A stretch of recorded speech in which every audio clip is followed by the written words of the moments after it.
I will be presenting a case.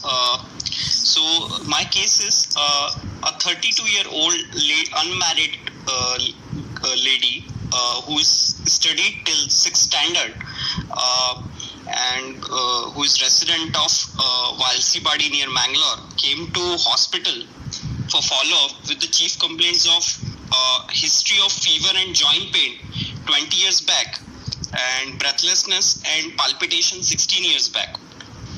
So now the again, patient... See, Saurabh.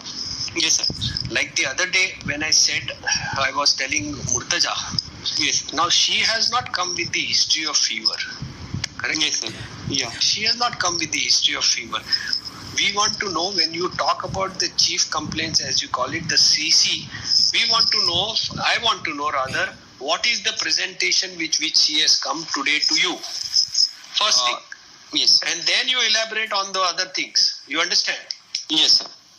So what sir, you're telling me is the past history and coming into the objective is completely lost. Okay, sir. Sir, actually, she had came for just follow-up. Presently, she is asymptomatic. Follow-up, whatever. So you say that the patient is presently asymptomatic, has come for a follow-up. Do you know what she has come for a follow-up for?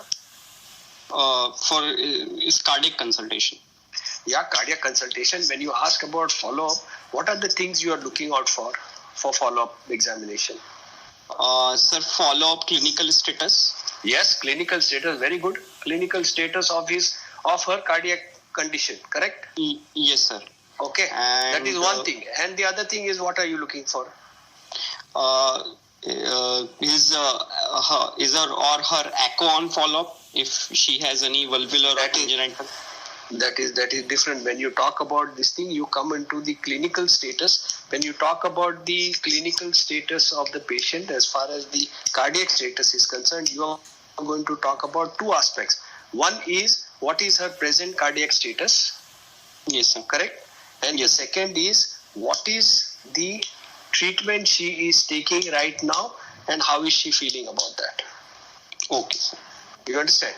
Yes, right. That is the follow-up clinical assessment of the patient. So you now tell me that this patient has come for a routine follow-up, known to be having an underlying cardiac problem, and she is on this treatment and is doing well. Yes, sir. You understand what I'm trying to say? So yes. You are trying to convey to me, this is a patient who has come with a known cardiac disease. She is symptomatically quite all right, and now she is under treatment and she is feeling better. Yes, sir. Okay.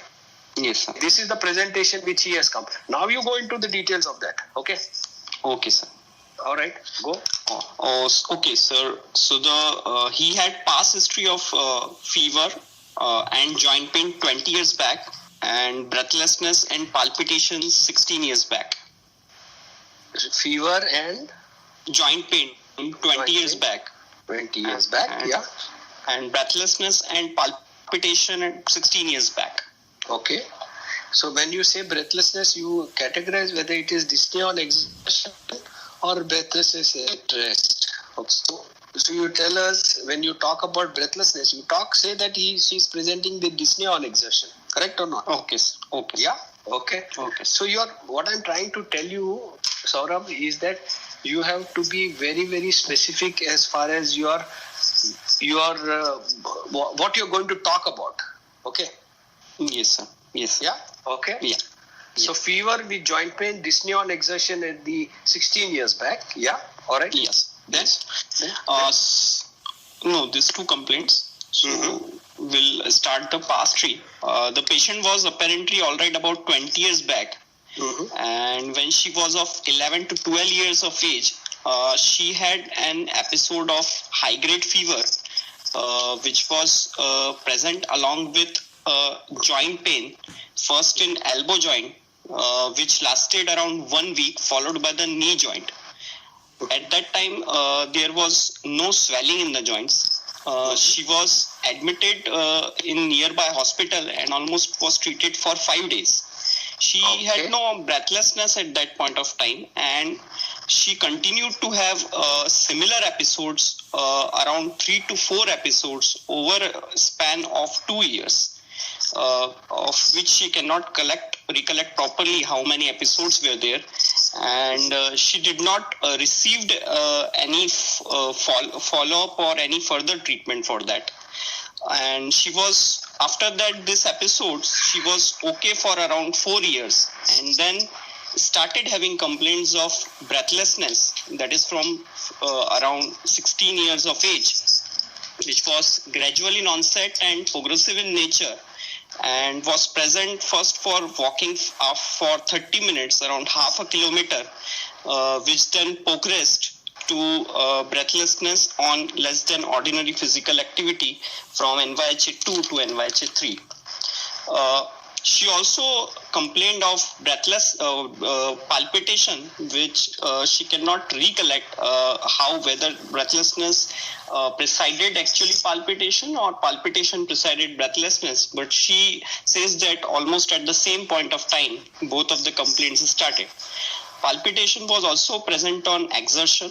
It was regular, fast, and relieved by resting for almost 10 to 15 minutes. There was no chest pain, no syncope associated with these complaints. She had 2 episodes of PND around this time, but no orthopnea as such. And she was seen at a tertiary center and was advised prophylaxis for this. And she used to take this prophylaxis injections every 3 weeks at the hospital, and it continued for a period of 6 to 8 years, and then she discontinued it by herself. Okay. Yes, sir. That is the history? No, I have more, sir. I have. Okay.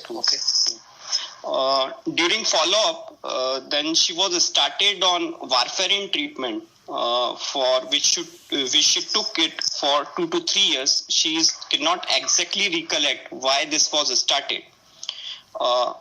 Meanwhile, at 26 years of her age. Just a minute. Saurabh, just give me 1 minute. I'm having a call, important call.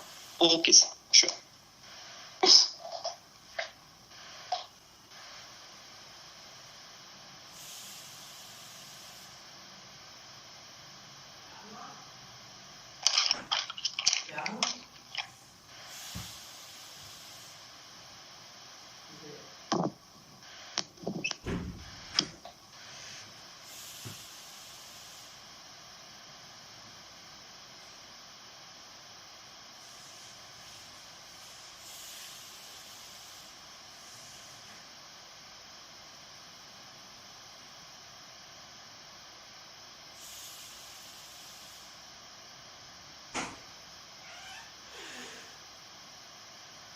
Yeah.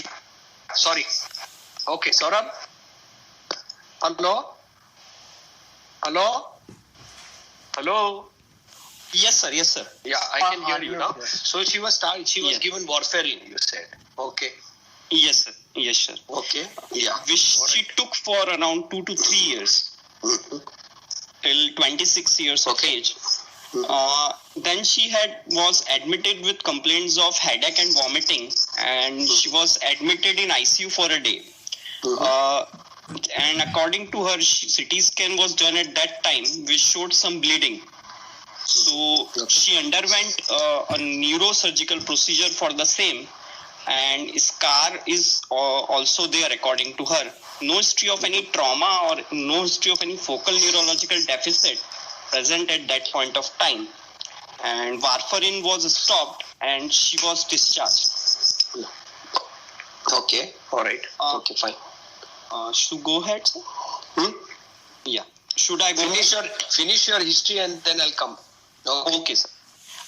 Later in the same year, she had complained of high-grade fever along with increased breathlessness for around 3 to 4 months. She was admitted and received IV antibiotics for the same. But her problem and breathlessness and fever was not subsiding. So she underwent cardiac surgery for the same problem. According to her, she had undergone replacement of the wall and received blood thinners for less than a year after that. She hears, on probing, she says she hears no clicks and she presently is not on any anticoagulants at present. After surgery, her symptoms were relieved and she is on a regular follow-up, and she is receiving intramuscular injection which she takes every 3 weeks. So, summarizing my history, she is a 32-year-old lady. Wait. Before you summarize, Yes, sir. couple of things I want to ask you. Yes, sir. One is, when you said that at the age of 20 years she came with history of fever with joint pain. First the elbow, and then Yes, sir. the without any swelling. Okay. Yes, sir. Yes, sir. Now, usually the patients are very, very good to tell you whether there was any migratory arthritis or not. Whether there was both of them were reflected at the same time, or whether they were both of them came at a different time. So Yes. this is important. Okay. Yes, sir. Because that establishes the history of rheumatic fever occurring in this patient at the age of about 11 years. Okay. Yes, sir. Yes, sir. So migratory history is extremely important, right? Yes, sir. Yes, sir. As far as the thing is concerned. And then the other thing is, as far as your history is concerned, you are not telling me at what age she had these problems, at what year. So you said that she had dyspnea exertion. We don't know after the problem at 11 years, how many years or how many days after that she had this history of dyspnea on exertion, which increased from grade 2 to grade 3. So after 4 years of those episodes. So you have to tell me, no, that Yes. after her episode of so-called acute rheumatic fever, okay, Yes, sir. she Yes, sir. had landed up with this particular thing. Now, all through these things, you told me that she came with history of dyspnea on exertion. You told me about she progressed to NYHA class 3, and she had history of PND. Yes. And you are telling me she had only prophylaxis. Is that statement correct? Both the things you have to tell me. Now the patient was admitted for her and pains. Did she not receive treatment? She is bound to have received some treatment. Yes. No, so you have to make a mention that she received treatment, or maybe at Yes. that time whether she received injectable treatment or whether she received some tablets or so, and for how long she required this thing. It is important, no, for us Yes. to know whether she was Yes, sir. properly treated for this rheumatic fever or not. That Yes, is sir. one point of view. Okay. The second is, you are talking about after PND, you are saying that she received prophylaxis. When a patient who comes with PND, is he going to be treated at home? Is he going to be treated with prophylaxis? The patient was admitted to the hospital and was given appropriate treatment and then discharged. Correct or not? Yes. Yes, sir. And then she was followed up by giving prophylaxis for this. Okay. Yes. So when you talk about these things, it is important that you say that the patient received treatment and then after treatment she was started on warfarin. So it comes into the flow of events what she is having. So first she had history suggestive of rheumatic fever. She progressed with the cardiac problem. She went into PND and this thing. She was treated. She was given some medications, and then she was maintained on some medication, and then also started with warfarin. Correct? Yes. Yes. So that is the flow. So you are giving us an idea what is happening to her with the treatment part also at the same time. Yes, sir. Okay. Then Yes, you sir. said that she had evidence of fever with antibiotic, given high-grade fever. Now, when you have a high-grade fever, what are you postulating? Sir, considering this background history of acute rheumatic heart disease, she could have another Again, you did episode. not tell. You said that she did not. At what time of her age did she have this high fever? So this was at 26 years After of her age. PND and after she was on this warfarin, Yes, sir. was this event after the episode of neuro problem, or whether it was before the evidence of No, it was after neuro problem, but in the same year, at 26 years of age.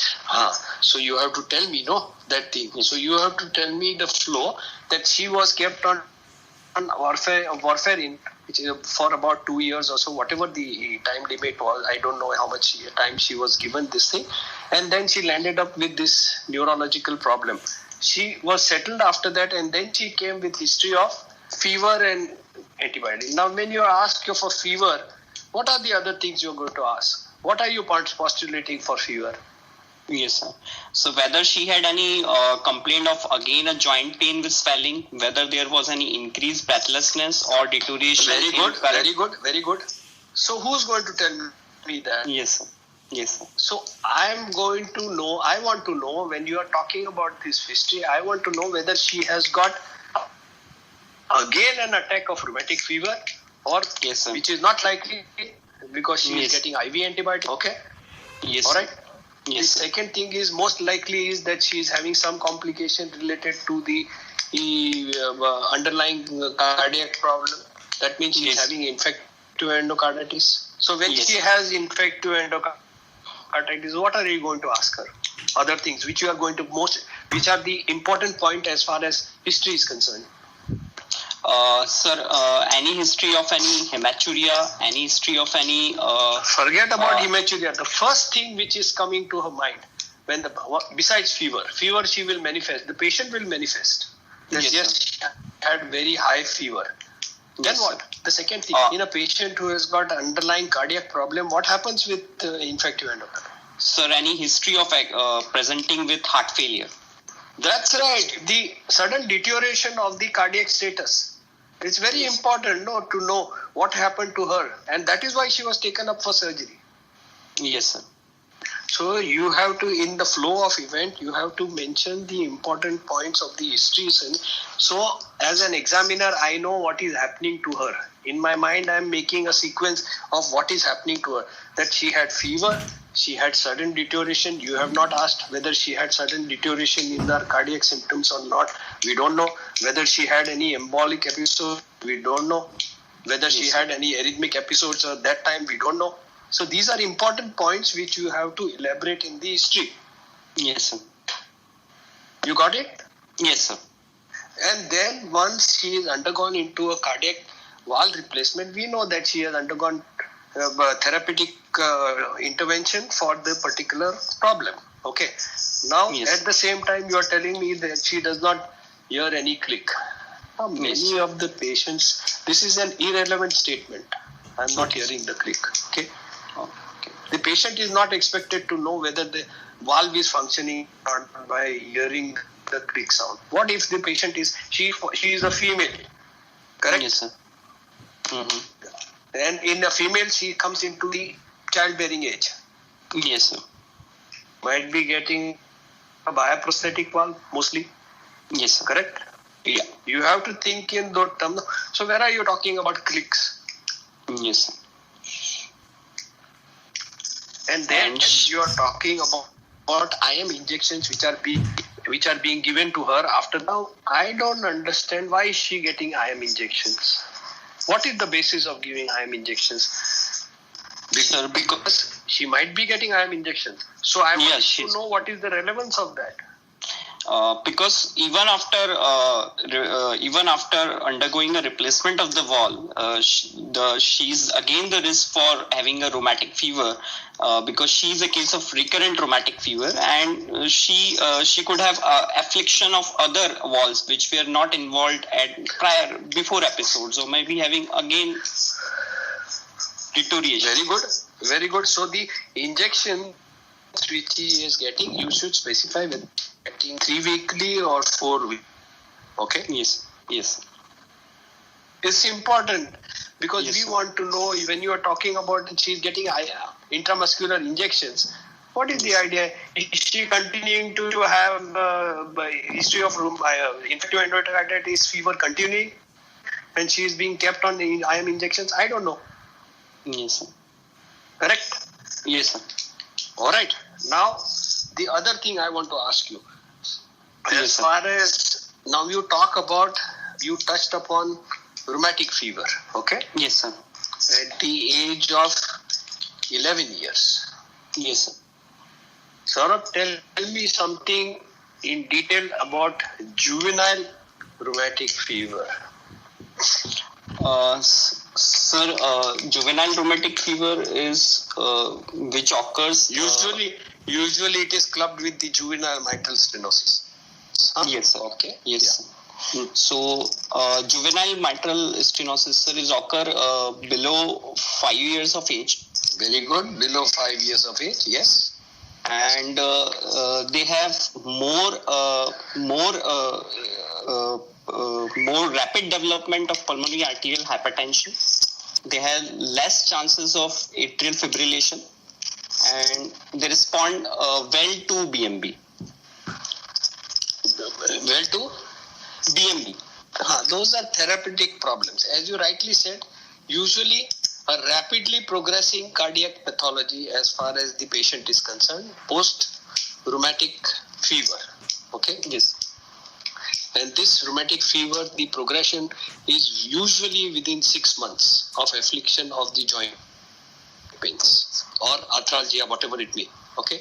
They start rapidly progressing over the course, usually under the age of 5 years, in a patient who is in a low socioeconomic group. Okay? Yes, this is usually seen in the low socioeconomic group.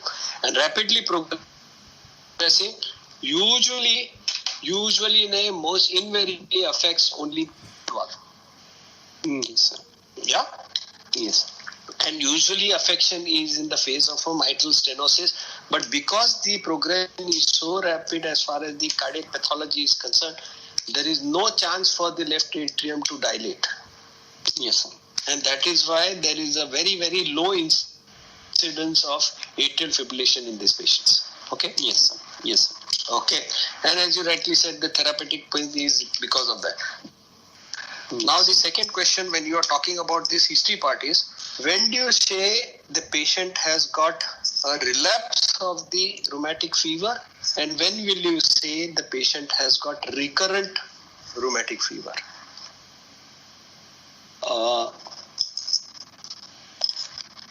Sir, relapse after there are two entities. One is recurrent rheumatic fever, and the second one is relapse of a rheumatic fever. Correct? Yes, sir. So both are very important. Yes, sir. Yes, sir. Both are very important from cardiac point of view. Yes, sir. So sir, when will you say that the patient has got a relapse of the rheumatic fever, and I think he says that he's got recurrent rheumatic fever? Sir, relapse when the ASO titer of the previous infection is still not accepted. Not accepted. Anybody? See this thing I want to tell all of you. Rheumatic fever you should know inside out. Acute rheumatic fever. Inside out. Absolutely. First thing is I am going to come about the treatment part of acute rheumatic fever. And when you talk about fever and joint pains, okay? Yes, sir. These patients, you must understand that when the patient is likely to have a cardiac affliction because of the rheumatic fever, almost 80% of them will manifest with cardiac symptoms, cardiac affection, okay? In rheumatic fever, acute rheumatic fever. That is hand in hand with the joint pains.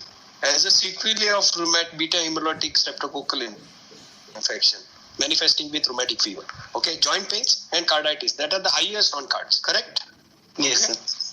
Now, when the rheumatic fever is there, you must remember that most of the time in rheumatic fever, in almost about 50% of that 80%, it is usually a pancarditis. Yes, sir. Okay, pancarditis.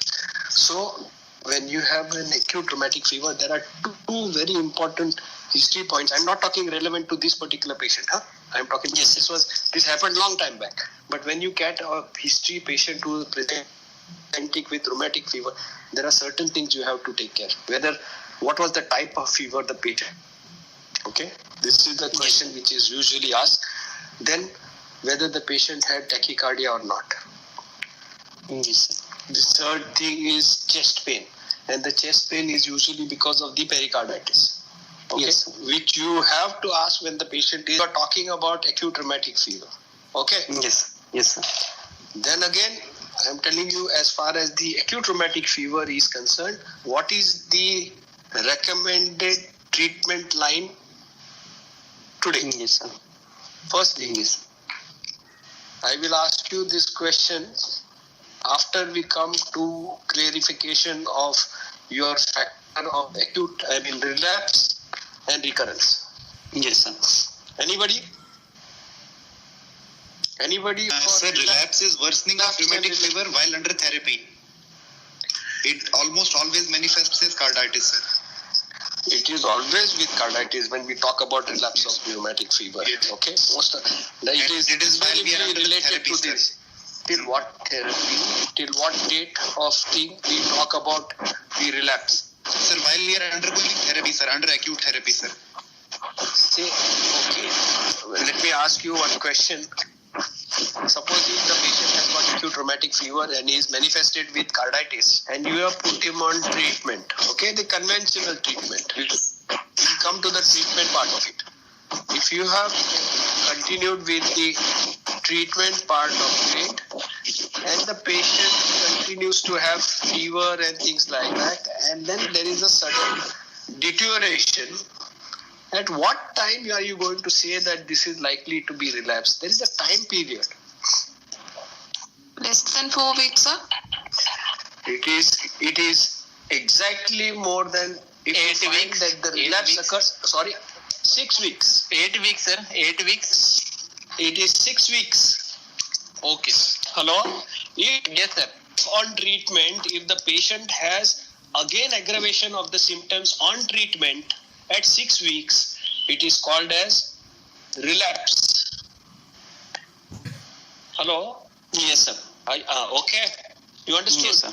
Yes, sir. If on treatment, if the patient has got a recurrence of the symptoms or aggravation of the symptoms, then it is called as relapse of the rheumatic fever. You understand? Yes, So sir. 2 points are important. On treatment, 6 weeks. Yes, sir. Now you tell me what is recurrent. Sir, after the treatment is over and the patient's the acute phase reactants, arthritis and carditis manifestation have resolved, they have recurrence of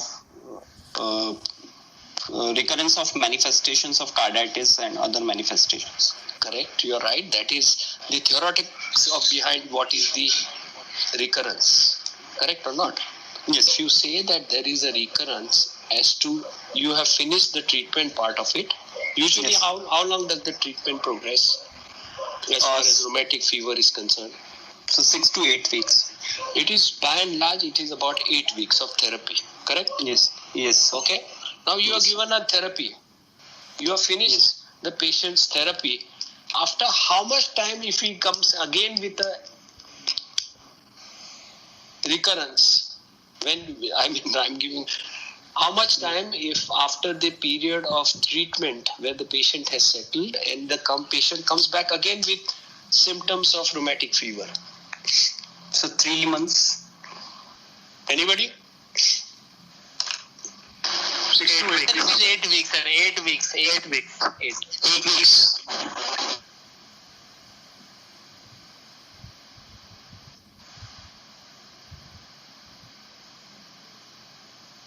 Yes. Neeraj, where is Neeraj? Neeraj is there or not?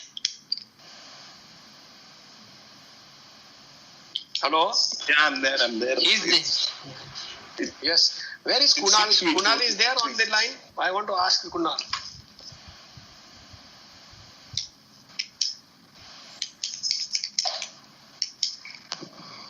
Tell me. Nobody is knowing. Okay, you people find out as to when do you say that the patient has got a recurrence of rheumatic fever. Okay? Okay, sir. It is important to know. All these things are very, very important to know. All right? Yes, sir.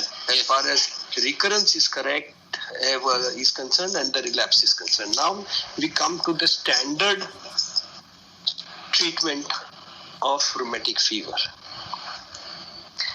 And when you talk about standard treatment, I want you to tell me the dosing schedule of rheumatic fever and the length of the treatment for rheumatic fever. So basically, treatment of rheumatic fever will comprise of the bed rest, removing or eradication of any likely pathogen which is present, so injection of benzathine penicillin, then treatment of carditis and treatment of arthritis. There is no separate regimen as far as treatment of arthritis is concerned and regimen as far as carditis is concerned. Okay? Yes. Yes. They are both all clubbed together. Okay? Yes. Yes. When we talk about a rheumatic sore throat, Yes, sir. okay? Yes. What is the treatment? Let me come back to one step behind. What is the treatment? You think that it is beta hemolytic streptococcal infection. Yes, sir. Yes, sir. Yeah? You suspect that. What are Yes. you going to treat him with? So we'll give injection benzathine penicillin, Okay. depending upon the weight. Then Okay. we can give other regimens also, like oral penicillin we can give for 250 milligram BD for 10 days. Then For we can give rheumatic sore throat. rheumatic sore throats for 10 days treatment. Okay. Then we can give amoxicillin also. By and large, when you suspect that it is a rheumatic sore throat, Yes. then the treatment hovers around a little wider spectrum Okay, sir. of antibiotic. Either it is ampicillin or it is amoxicillin. Yes, sir. Okay. Yes, sir. Now the treatment regimen for a rheumatic sore throat is anywhere from 2 weeks to 3 weeks. Okay, sir. Okay, when you strongly suspect that this is rheumatic fever. All right. Oh, okay, sir. Now you tell me the standard regimen and the modifications of regimen as far as acute rheumatic fever is.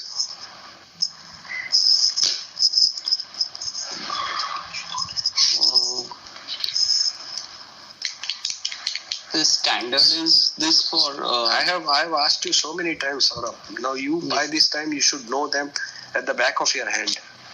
Yes, sir. Sir, we can give clindamycin. We can give. What are you going to give a patient who comes with this of rheumatic fever? Sir, usually we give this benzathine penicillin only, sir. Benzathine penicillin. Okay, very good. So the statement is that all these people you give what?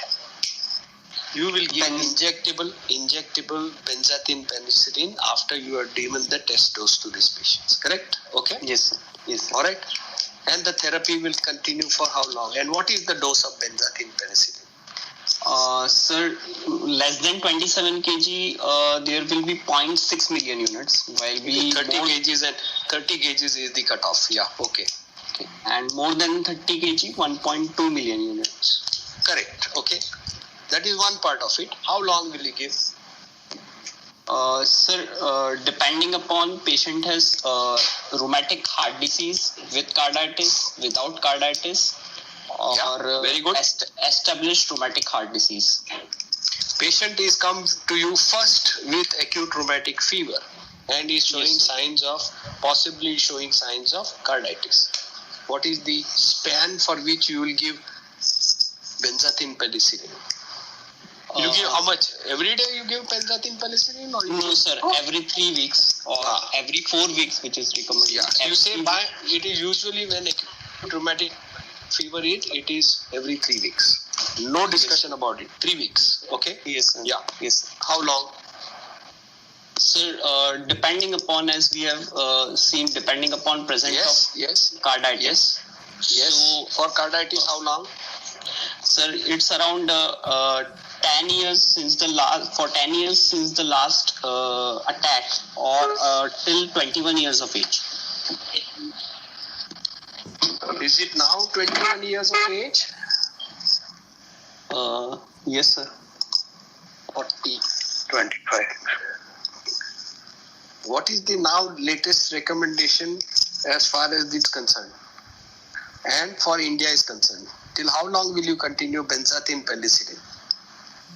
Sir, AHA says rheumatic fever with carditis with no residual damage is for 10 years until 21 years. And patients who have established rheumatic heart disease, it will be for 10 years or until 40 years, or it is still lifelong. By and large, if you find that the patient is suspected to be having carditis, okay, Yes. the treatment regimen has to be a prolonged treatment. Yes. Okay. Yes. Okay, because the recurrence is going to be high in such patients. Okay. Yes. In these patients, the minimum time recommended is till 25 years of age, going up to about 35 years of age. Yes. Okay, 35 years of age. Lifetime is an ideal situation which is not taken into consideration, but it is 21 years and 35 years. How the patient manifests itself over the course of time will decide whether you continue after 21 to 35 or whether Yes, sir. you stop at 21 on. Okay. Yes. Now that is one part of it. Yes. Then what else? Then we have to give aspirin to the patient for 75 to 100 milligram per kg in 2 to 3 divided doses. 75 to 100 milligram per kg over 3 to 4 divided doses. Okay, usually 3 divided doses. Yeah. Yes, sir. For how long? For till the resolution of symptoms and when the acute phase reactants have come to baseline, but it's arbitrarily taken around 6 to 8 weeks. See, you must remember once, I don't know, we used to treat a lot of rheumatic fevers in our time. Okay. Yes, sir. The moment people start the patient on aspirin on such high dose, Yes, sir.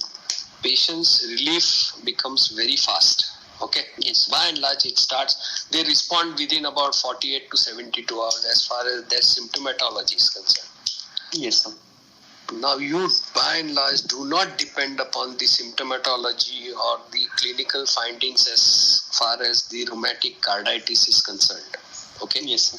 Yes, sir. You will give treatment for 6 weeks. Yes, sir. Okay.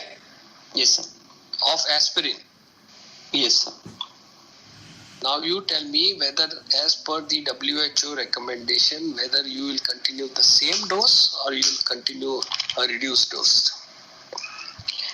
Sir, Anyone else wants to answer? Yes. Saurabh, yes. Very good. Tell me. Sir, after 2 weeks we can reduce the dose. Somebody else wants to say something? 3 weeks, 4 weeks? Because we are giving at least for about 6 weeks. 6 to 8 weeks. Sorry? After 6 to 8 weeks, we can taper the dose, sir. Not bad. After 6 to 8 weeks. Anybody else? We give a full dose up to 2 weeks and then we taper it to 60 milligram per kg over the next 2 to 3 weeks. That's right. You know, the treatment part of the full dose is usually confined to about 3 weeks. Okay? Hello? Yes, sir. Yes, sir. It is confined to about 2 weeks to 3 weeks, the full dose, depending upon how the patient is responding and how you feel the patient is settling down. And then you go on to reduce dose of aspirin over the next 3 weeks to 4 weeks, depending upon. So the treatment regimen does not continue the same dose for all through the treatment part of his concern. Okay? Yes, sir. Yes, All right? sir. Yes, Okay. 2 questions. Yes, sir. Anything else you want to start? Sir, Supposing patient is allergic to benzathine penicillin. yes, sir. Sir, then we can if the patient is... I want to tell everybody. Yes, I want to tell everybody. There should be no who about these things as far as Yes. rheumatic fever is concerned. Everybody should have it written down on their sheet of paper that what is the regimen of treatment for rheumatic fever. First part is, as I said, relapse and recurrence. The second is treatment regimen. What Yes, is sir. the treatment for benzathine penicillin? What is the treatment regimen for aspirin? And what is the treatment for alternative to benzathine penicillin? Yes, sir. It should come immediately. You should not waste time. The moment you are wasting time, I know that you are not certain about the thing. Yes, sir. And we in India should know everything about the treatment part of it. Although the incidence has gone down, but we were at the forefront, we in Bangladesh. Okay? Yes, yes, sir. Yeah. So we can give, sir, cephalexin if patient is allergic to penicillin group of drugs. You are And- the treating physician. So you Yes. said we can give, you say I will give.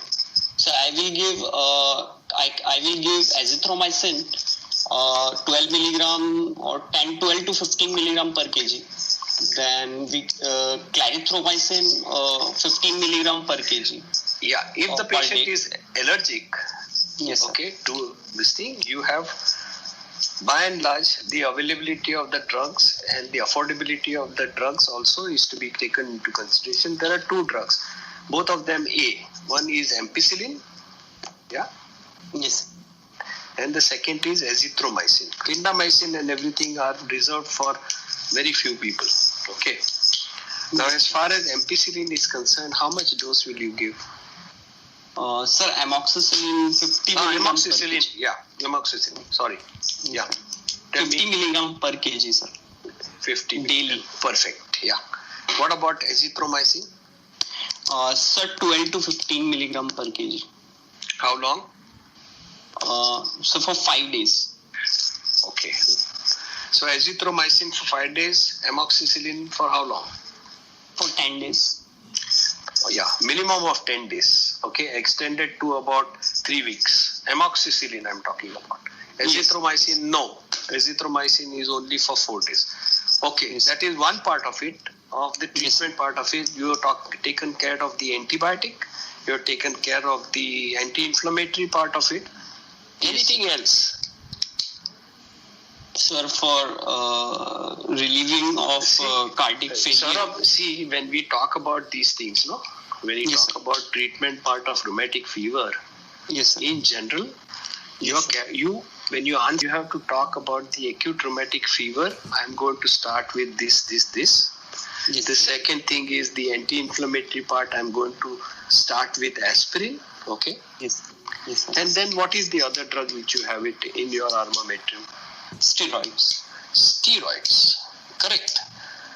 So in steroids, what are the situations in which you are going to use steroids?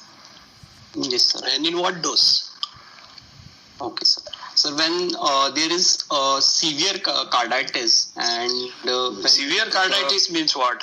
When you find that there is pancarditis in this patient with a pericardial rub coming up, you Yes. know that there is fulminant carditis in this particular patient. All the things are getting affected.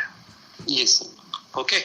Yes, sir. So this is, and if the patient, okay, go ahead. Then, so this is the situation when there is a pancarditis with pericardial rub coming up. Yes, sir. You will consider starting steroids.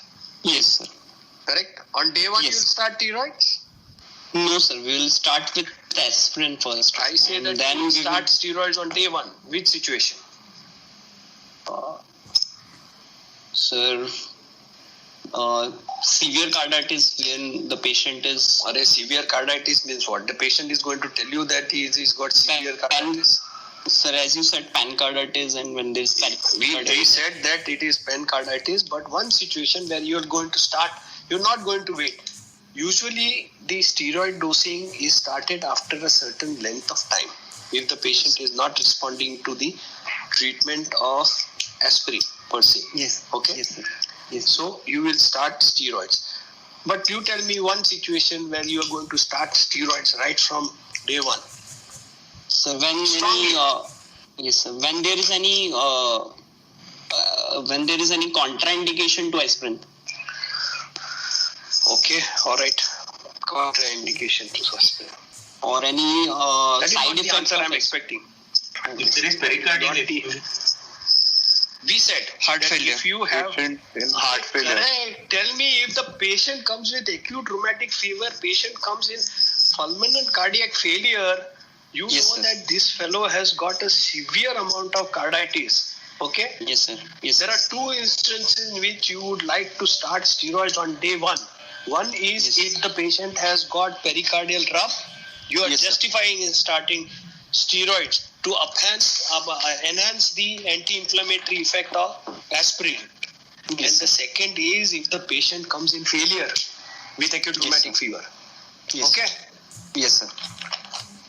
So you people should read about all these things, when you talk about rheumatic fever and things like that.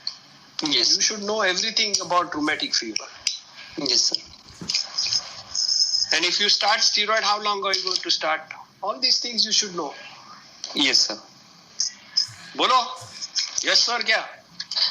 Sir, we'll give for another 6 to 8 weeks, and then after taps. Is the favorite statement for treatment.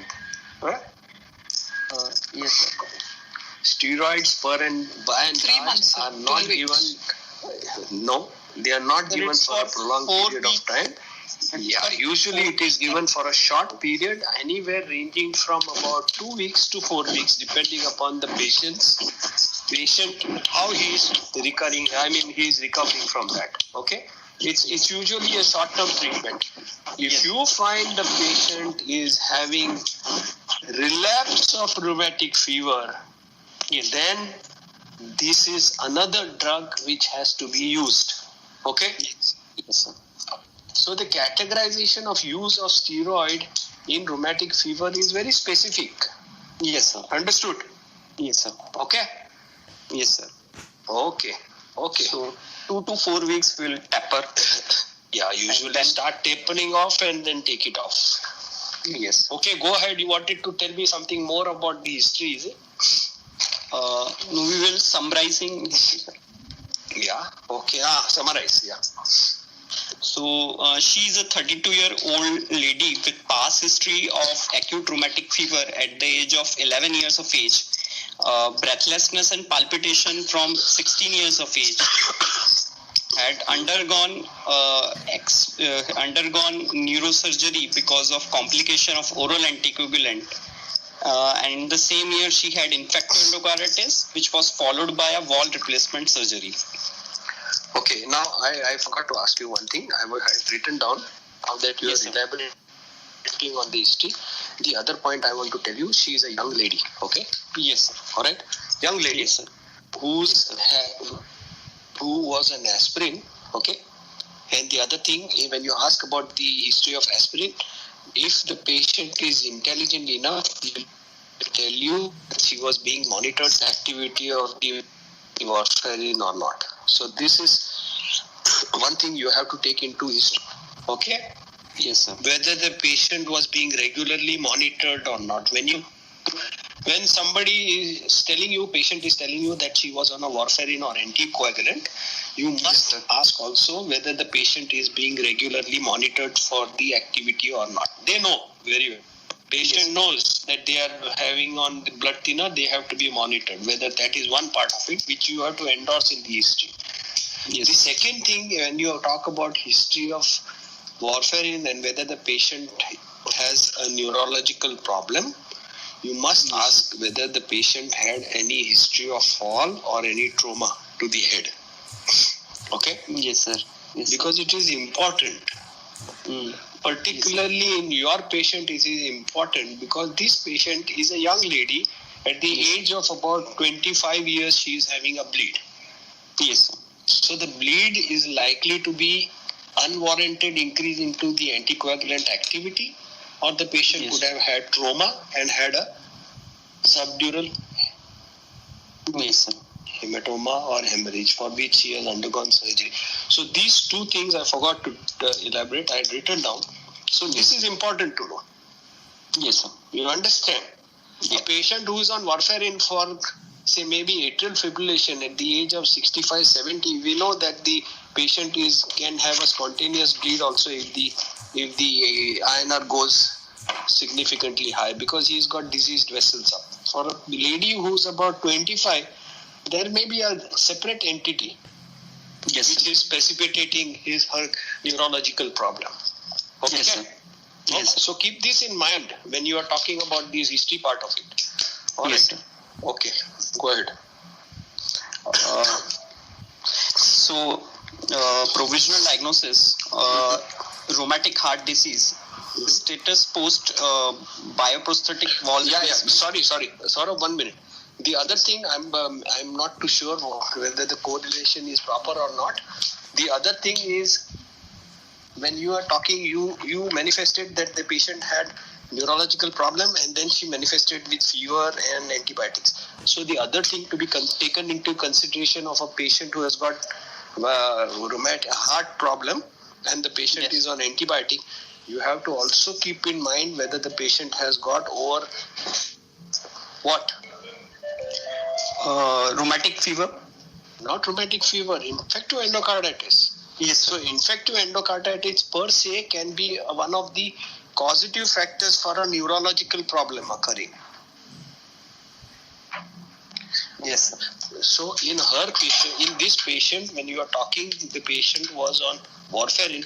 Now I think there is a gap between your patient and the history of head injury, surgery for the neurological problem and the manifestation of high fever with antibiotics, isn't it? Yes, There is a significant time gap. Yes, sir. There is a significant time gap, no? So what Yes, I'm sir. trying to say is that if the patient has got neurological thing for which she is operated and she has got an intracranial bleed, I'm not taking into consideration warfarin. The other factor you have to keep in mind that this could be a manifestation of infective endocarditis with embolic episode occurring neurologically. Okay? Yes, sir. Yeah. So go ahead. Just summarize again the history. Quickly. Yes, sir. She provisional diagnosis, rheumatic heart disease, status post bioprosthetic valve replacement, could be a single valve, double valve, MVR, AVR or DVR. We are not very sure about it, with past history of acute rheumatic fever and infective. Why do you say that when you give your diagnosis? Whether the patient has got single valve replacement, double valve replacement or so. You say that the patient has got a valve surgery, no? Okay, sir. Replacement. Yes, sir. Status post bioprosthetic valve replacement. Yes. With past history of acute rheumatic fever and infective endocarditis. Not required. Okay, sir. This is past history. Your Okay, diagnosis, as far as the history is concerned, you're going to come to a diagnosis of what? As patient is a case of rheumatic fever and has undergone valve surgery. Patient is on treatment or not? Okay, sir. Is on prophylaxis. Yeah, on prophylaxis, correct. And the second thing is, what is the status of the heart right now with cardiac symptoms? Yeah, patient Presently is asymptomatic. So you Yes. make them say patient is asymptomatic and there are no signs of any cardiac decompensation. Okay, sir. Correct. This is your history on the your diagnosis on the basis of history. Yes, sir. Okay. Now you are not going to come to any diagnosis as far as this patient is concerned. Yes, sir. From the clinical examinations.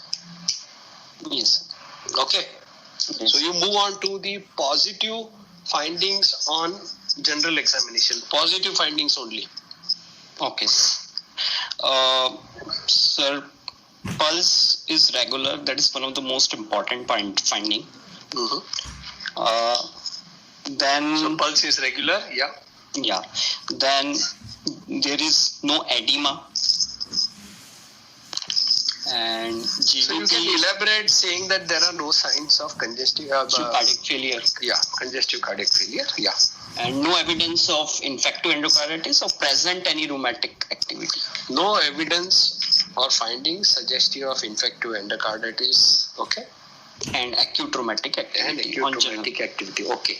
What about the blood pressure?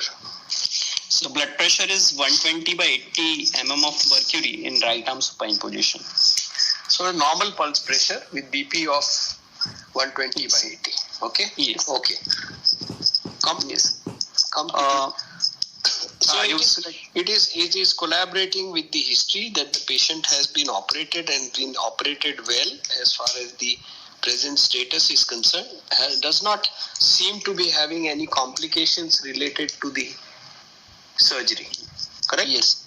Because the patient is in regular rhythm, the patient is having a good pulse pressure, normal pulse pressure, there is no signs of congestive cardiac failure or infective endocarditis or acute rheumatic fevers. Correct? Yeah? Yes. Yes, sir. Okay. Go ahead. Yes, sir. So on cardiovascular system examination, on inspection, chest is bilaterally symmetrical. Median sternotomy scar is seen. No pulsation is seen. Apical impulse is not visualized on inspection. Mm-hmm. Okay. On palpation, inspectory findings are confirmed, and there is no thrill, no parasternal heave, and apex beat is felt in fifth intercostal space, 1 centimeter medial to mid clavicular line, a normal apex beat. Okay. Yeah. Percussion on left, so lever dullness is in left fifth intercostal space, and left second intercostal space is resonant. Yeah. And left heart border corresponds to apex, and right heart border is retrosternal. Okay. So on auscultation, Yeah. the S1 is normal. So the S2 is normal with normal split. No S3, no S4, no metallic clicks heard, no other additional sounds heard. There is ejection systolic murmur heard at right second intercostal space, mixed frequency, short in length, early to mid picking, best heard in leaning forward position in expiration, and radiating to carotids, and same murmur heard in neo-aortic area. Mm-hmm. Okay. So it is best heard in the second right intercostal space, also heard in the Orb's area and going to the carotids. Okay. What about the grade of the murmur? What about respiratory variation? So best heard in expiration, sir. Yeah. Anything else? Leaning forward? Leaning forward, yes. Yeah. Okay. Any maneuvers when you talk about a murmur, you have to mention all these things. Yes, sir. Comes as a part of the examination system. For an ejection systolic murmur or a mid-diastolic murmur or a pansystolic murmur in a valvular heart disease. Yes. Yeah? Yes, sir. Now you talk about a mixed frequency murmur. Okay. Yes. Now by and large, when you have, and you know that this is occurring in the ejection systolic murmur, it is, which is usually described as a crescendo decrescendo murmur. Okay. Yes, sir. And usually it is a low frequency murmur. Okay. Yes, sir. We must remember all the murmurs which occur at the outflow tract. Yes, sir. Okay, are usually low frequency murmurs. Yes, sir. Those occurring at the inflow tracts are usually high frequency murmur. Usually, I am talking about. Yes, sir. So you don't say that it is a mixed frequency or anything. You say that it is a low frequency murmur, which is crescendo, decrescendo type of murmur, best heard during expiration in leaning forward, and there has been no changes as far as the various maneuvers are concerned. Now, usually maneuvers which you take is either you take a hand grip if you have, or otherwise you do it with the blood pressure cuff. Okay? Yes, sir. Correct? Yes, sir. Okay. Go ahead. So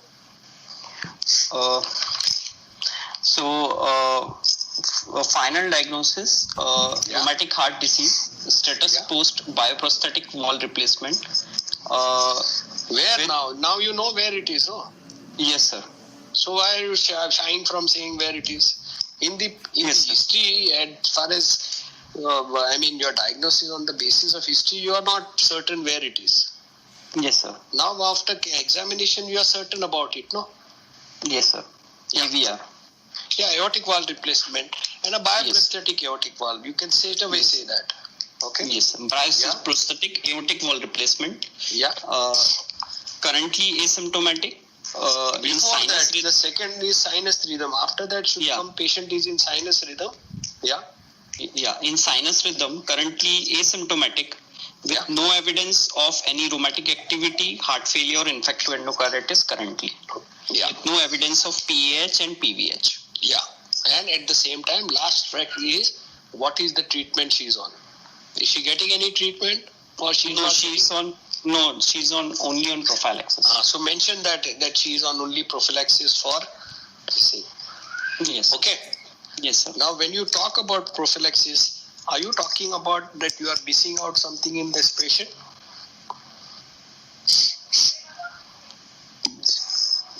Or it is that you are following the WHO criteria that you are going to give it till the age of 35. Correct? Yes, sir.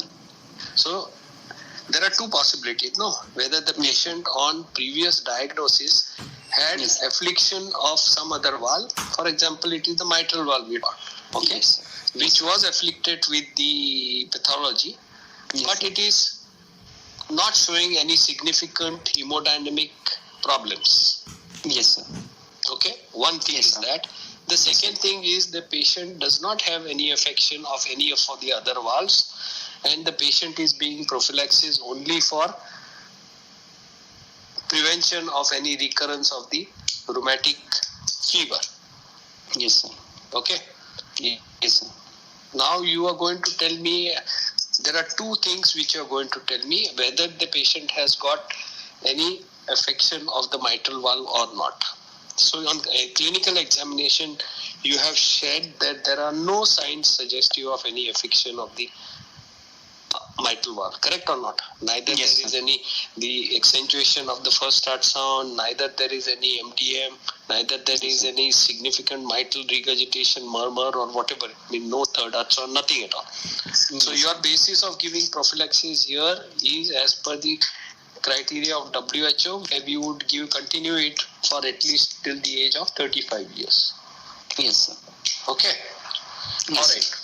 So what do you want to see now first, ECG or X-ray? Sir, I don't have ECG and X-ray, but I have those findings which I have noted. So I don't currently have. I can share the Yeah, please. Yeah. So ECG was a normal sinus rhythm with a rate of 60 per minute with 0-degree axis, no feature suggestive of any atrial or ventricular enlargement as such. Okay. So basically the ECG is normal, correct? Yes, sir. No axis deviation, no atrial enlargements, no ventricular hypertrophy. Normal heart, practically. Yes, sir. Yes. Correct? Normal ECG with normal axis. No strain pattern on the ECG also. I believe you. Okay? Yes, sir. Yes, sir. So now you tell me the patient underwent valve replacement for what problem? Sir, infective endocarditis. Of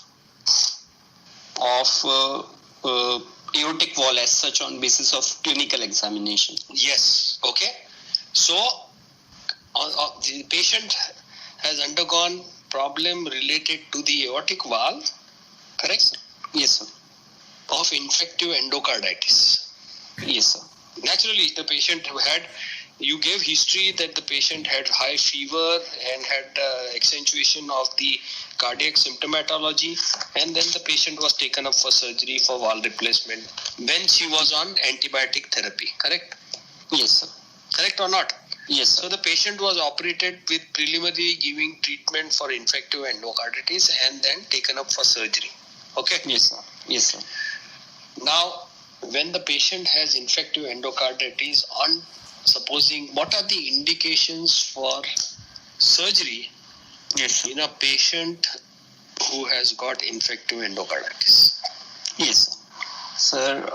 When the vegetations are either increasing or increasing in size or are very large, and is there any embolic phenomena within 2 weeks of receiving the antibiotic therapy? The first thing, as you rightly said, large mobile vegetation Yes. on the valve. Yes. Okay. Yes. Second is episode of embolization. Okay. Yes. Second. Yes. Third is So third is when there is any paravalvular complication or abscess or dehiscence. very or good, rupture of excellent. the valve. When you suspect that there is a paravalvular abscess formation and issues related to that, that is the third indication for operating a patient when the patient has not been given full treatment of infective endocarditis. Okay. The fourth is aggravation of the cardiac situation by cardiac decompensation, but then the mortality, if you take up for these patients for such events, is very high. Yes, sir. So usually you tend to treat the cardiac decompensation and take up the patient little later on. Okay. At Yes, what time will you take up this patient for surgery? Sir, it's said that we should take as soon as possible. It is said, you are the treating physician. Again and again I am telling you. Okay. I will take up the patient after 48 hours of infective endocarditis line of treatment. Okay. Sir, yes, sir. Yeah. Sir, yeah, it's to be taken as early as possible when these complications are present. That's what I said. We take it up ideally after 48 hours of infective endocarditis cover. Okay, sir. Usually you wait for 48 hours. Okay. Okay. By and large. Okay. Okay, sir. All right. Now you tell me what must have been the problem related to her. One is she had infective endocarditis, we know, on the aortic valve. Yes, sir. Yes, sir. Now I am going to put you into trouble saying that what is the incidence of only affection of aortic valve in rheumatic fever? Sir, only 5%. It is Isolated. It is only 5 to 10% of all rheumatic fevers which will manifest only with aortic valve affection. Yes. Correct? Okay. Yes, sir. Yes, sir. So the question comes here, whether the patient has rheumatic fever or whether the patient has got rheumatic affection of the valve or not. Why am I saying that? Sir, because it's important to decide the prophylaxis, to decide the other manifestations, whether she will be needing surgery of both the valves on while You know now that there is no valve, other valve is not affected. No, sir. We have No, findings. I'm talking on your findings. Correct Yes, or not? Yes. So I am asking you, is there a postulation or a possibility that the patient has had a bicuspid aortic valve Yes, sir. and the patient has had problems related to the bicuspid valve, that is of vegetations on the valve, Yes, sir. and has undergone surgery for that? Yes, sir. Okay. Yes. You tell me whether this possibility has to be considered high on cards or not. Yes, sir. Yes or no? Should be considered. Yes. So rheumatic fever is not to be considered? Rheumatic fever should be considered, sir, because she has a definite history of rheumatic fever at the age of 11 years, and then on prophylaxis for such a long period of time. Yes. Yeah, she has definite history of rheumatic fever, and she had manifested with problems, and she manifested with problems related to the valve problem. Okay. Yes. Where she went into increasing dyspnea on exertion, and then she went into PND, and then she was treated. Correct? Yes, sir. So she definitely has history of rheumatic fever. Correct? Yes, sir. Okay. Yes, sir. All right. Now the question comes, but at the same time, you are going to keep in mind, because of her age, whether she had associated bicuspid aortic valve. Every person has got the right to have every abnormality which is there, isn't it? Yes, sir. We don't know whether the patient had congenital bicuspid aortic valve or not. Yes, sir. Okay, and all these manifestations, the patient had problems related to the heart, but because the patient presented with aggravation of the symptoms related to the cardiovascular system, we know that the patient had affliction of the rheumatic fever and rheumatic carditis. Yes, sir. So rheumatic carditis remains high on card, although I will keep in mind that the patient may have had a bicuspid aortic valve. I don't know. Correct? Yes, sir. Yes. Okay. Correct? Yes. Yes, sir. Now the crux of your diagnosis is going to come on echocardiography. Yes, sir. Correct? Yes, sir. Because that is will tell you whether the patient is going to is having any other affection of the other valve or not. Yes, sir. Okay. Yes, sir. As far as the patient is concerned, the patient doesn't have any overt signs of severe aortic regurgitation or significant aortic stenosis. Usually the combined lesion is commoner with rheumatic affection of the aortic. Yes. Correct? Okay? Yes. It usually does not manifest itself with only with aortic regurgitation. Yeah? Yes, sir. So the combination is more likely. Yes. Combination is also more likely, but it is more likely to be stenotic as far as bicuspid aortic valve is concerned. Yes, sir. Okay? Yes, sir. So now you tell us we are not interested in the X-ray. Yes, sir. Okay, you tell me the X-ray. Why it is not important? Okay. You show me the X-ray. You have X-ray? No. No, I have the findings, sir.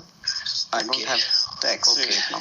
Yeah, She had situs solitus levocardia with previous suture marks of cardiac surgery. Then Why previous CT ratio marks? The patient has got marks of cardiac surgery, no? Suture Yes, marks. sir. Yeah. Yes, sir. Yes, sir. And patient has CT ratio which was normal. There was no prosthesis visualized as such on chest X-ray, and there was normal LV contour. Okay. Very good. So now, in the X-ray chest, Saurabh, Yes, sir.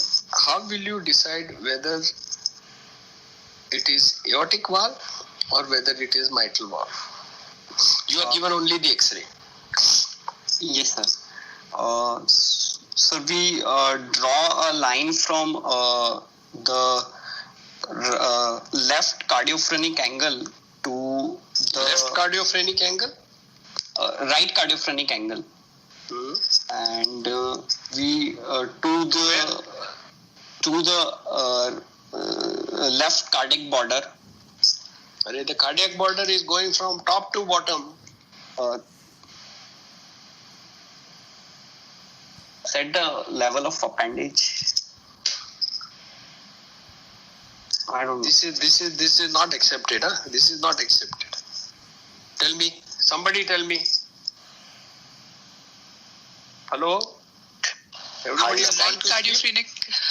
Right cardiophrenic angle to left hilum, sir.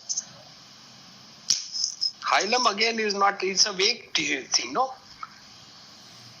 Hilum can extend from one point to the other point. Which is the upper point of the hilum, sir. where upper pulmonary bed. Anybody better answer? Kunal? I don't hear Kunal. Where is he? Is he there, Kunal? No, he's not there. Okay. See, these things are not to be no beating around the bush as far as these answers are concerned. The point is from the right cardiophrenic angle to the junction of the pulmonary conus and the left atrial appendage. Okay? That means at the inferior aspect of the pulmonary conus. You understood? Yes, sir. So from that point to that other point, you draw a line and then you do what? Sir, depending upon the below or above the line, we decide whether there is aortic or mitral. Correct. A is above, B, Yes. M is below. Yes, sir. So you stick to A. It is A aortic wall above this line. Yes. B is mitral valve below that. Okay. Yes, sir. All right. You want to confirm it. Sometimes it becomes the cardiomegaly. It becomes difficult. Yes, sir. So You can take a lateral axle. yeah, lateral X-ray, very good. And do what?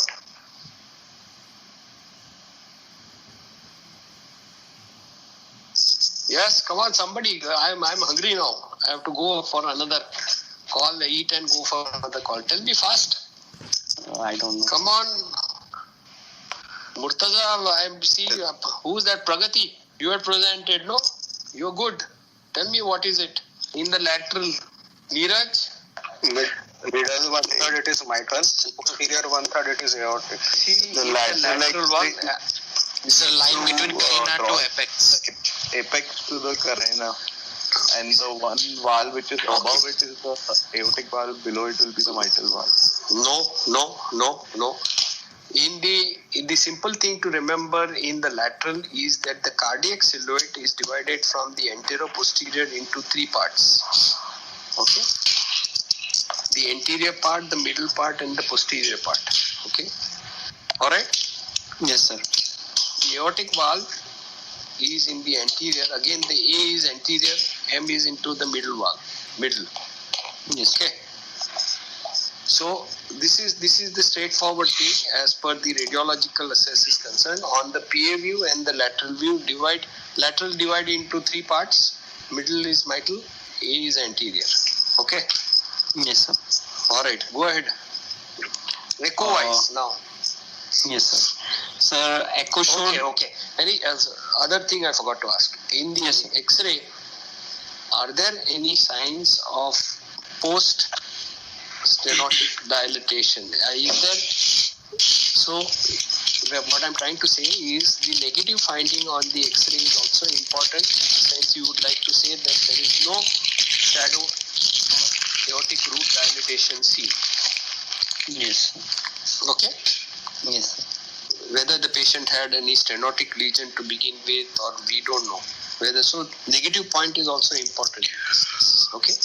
Yes. All right. Go on to the echo. Sir, echo showed good LVEF, and there was mitral and aortic both valve were replaced. Tell me something, Saurabh, 1 minute. When somebody, the examiner, is asking you, tell me about the echo, are you going to say that the LVEF is good? First thing. No, sir. Then, what are you going to tell us first? Important thing as far as echocardiography is concerned. Sir, since we are See, you have to discussing answer systematically. And when Yes. you are answering also, you are also at one hemisphere is giving the answer, the other hemisphere is thinking. What is the next answer I am going to give? Yes, sir. So you start with the chamber dimensions. Okay, sir. So that detailed report I don't have. No, I am telling you in general. Yes. What are you going to? Now you Yes. know whatever is the echo report, you are going to say that the chamber dimensions are normal. Yes, sir. Okay. Then Yes. you are going to talk about the heart ventricular function is good. Yes. Okay. And then you are going to talk about the individual valves. Okay, sir. Okay. So Yes, tell sir. me that. What is that? Sir, chamber dimensions are normal. Yeah. The LV functions are normal.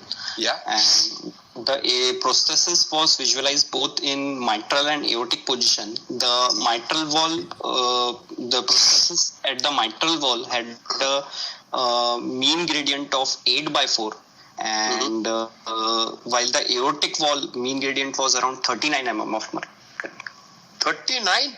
Yes, sir. That means you have covered up with your findings, no?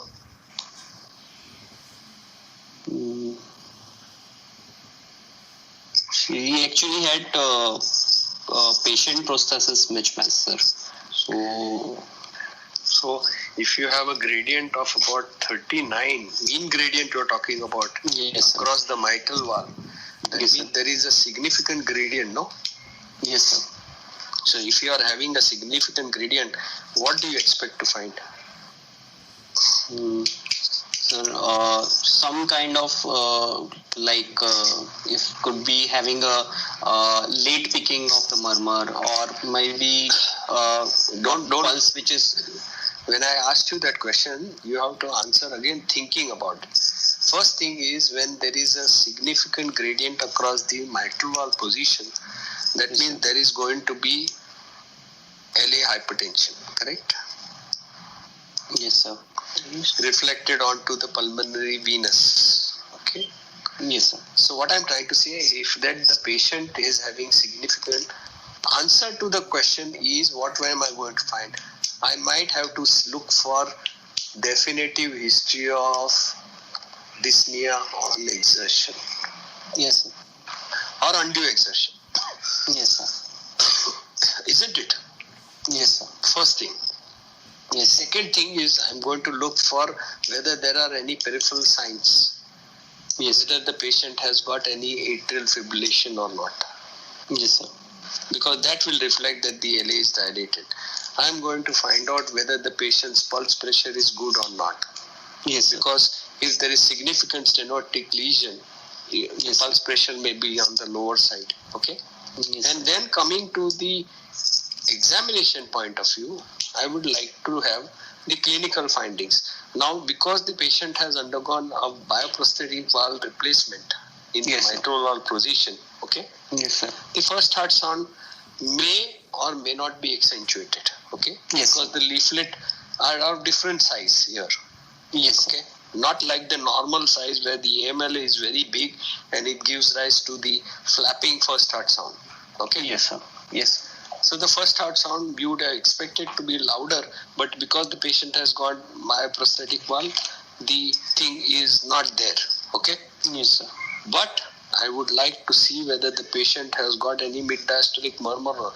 So you have to say that I would like you whether you auscultated the patient in the left lateral situation or not at the apex. Yes, sir. So these things are very important, that all the murmurs which are being auscultated and which are reflecting and which are being told by you Yes, should sir. be done in all situations. Yes, sir. Okay. I don't Yes. know whether you auscultated the patient in the left lateral or No, sir, I did. So, because the apex beat was not visualized, so I had to auscultate But it. that does not mean if the apex beat is not visualized and if the apex beat is not palpable, then you do what? Left lateral and then feel for the pulse apex Yes. beat.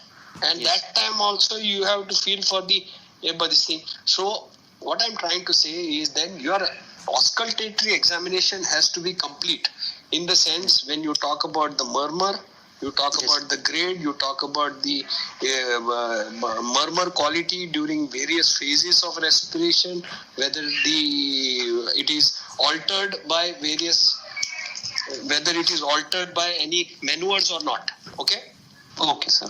And the second thing is, at the apex, you must always auscultate that patient in the left lateral position, whether you Yes. are hearing or not properly any murmur. Even if you are hearing a good murmur, you must make it a point, make it a habit to auscultate that patient in the left lateral position. There are so many finds which you will get which you don't hear in the patient lying supine when you make the patient lie in the left lateral situation. Yes. Okay.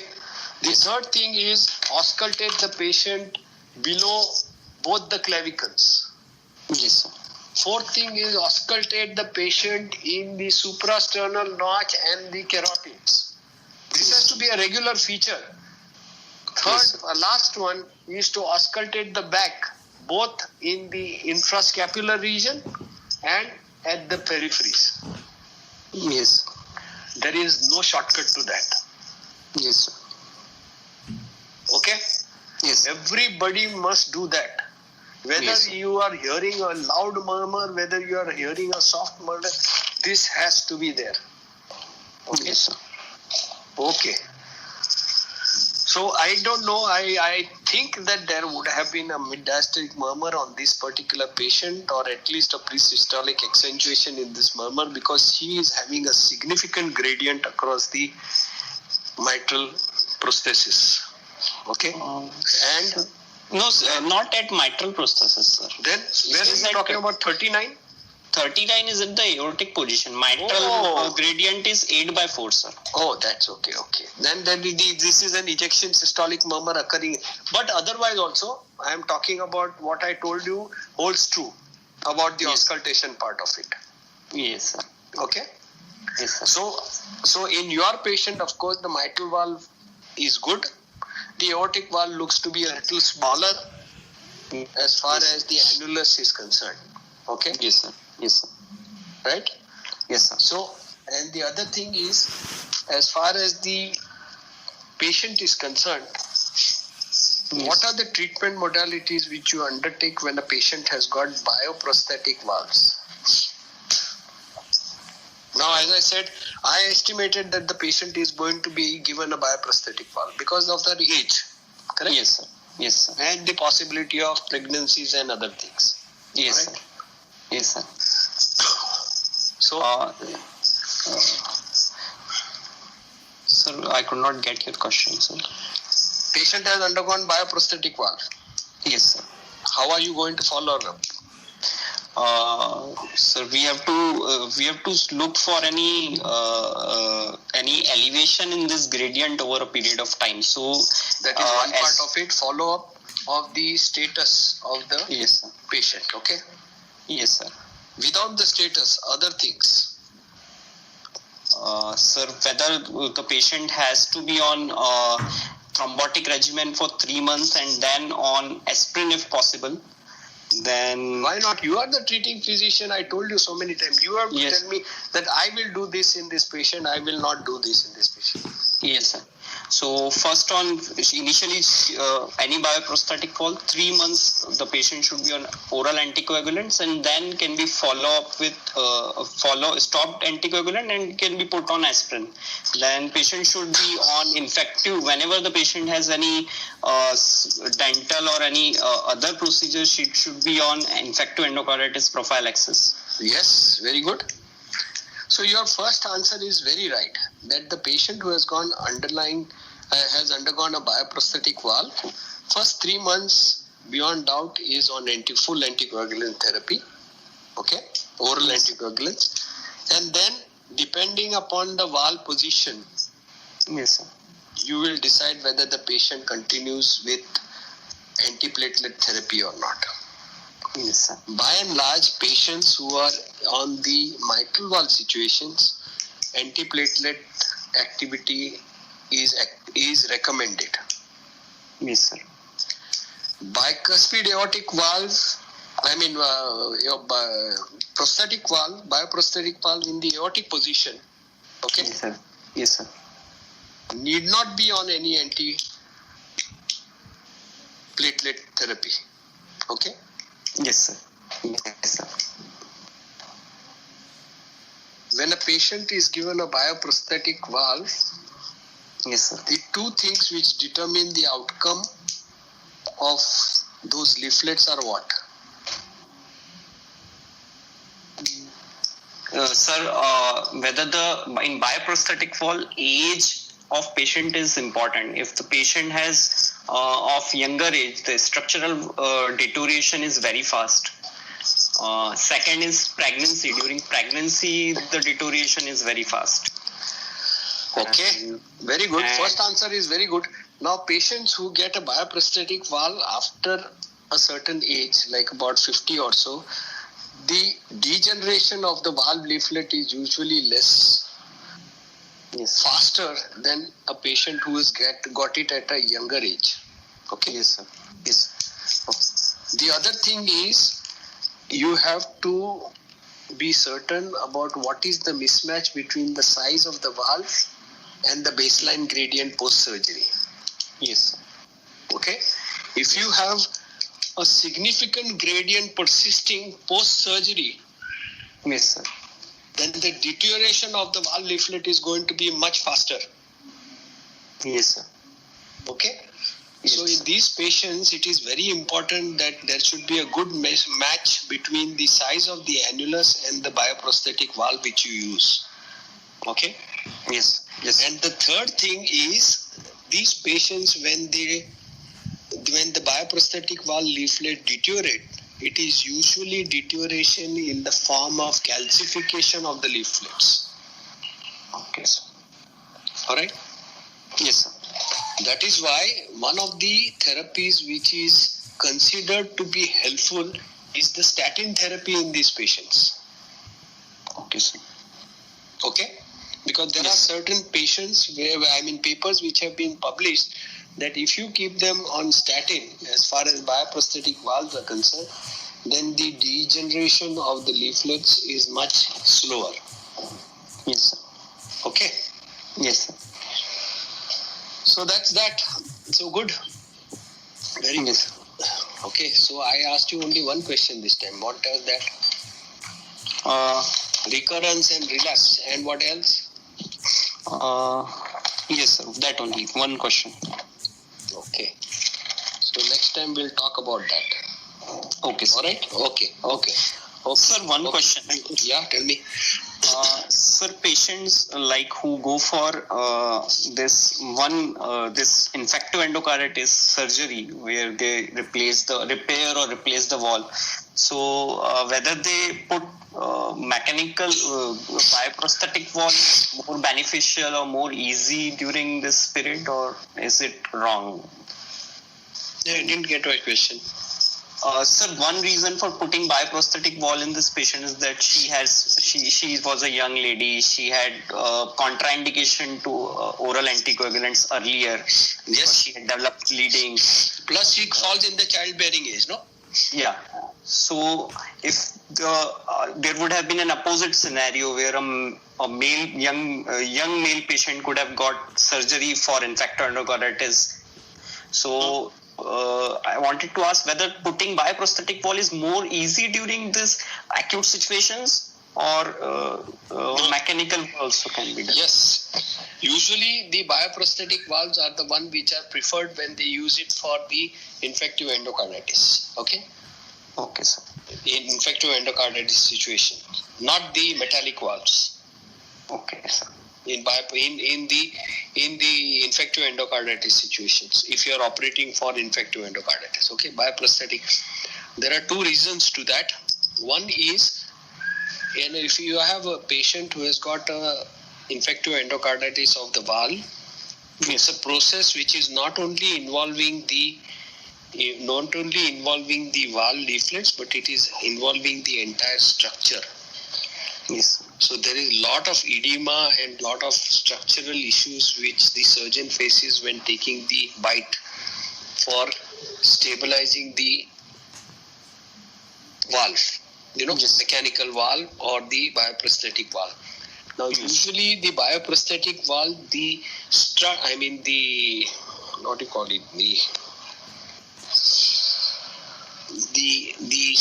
on which the bioprosthetic valves are placed, okay? Yes. It's a much smaller one.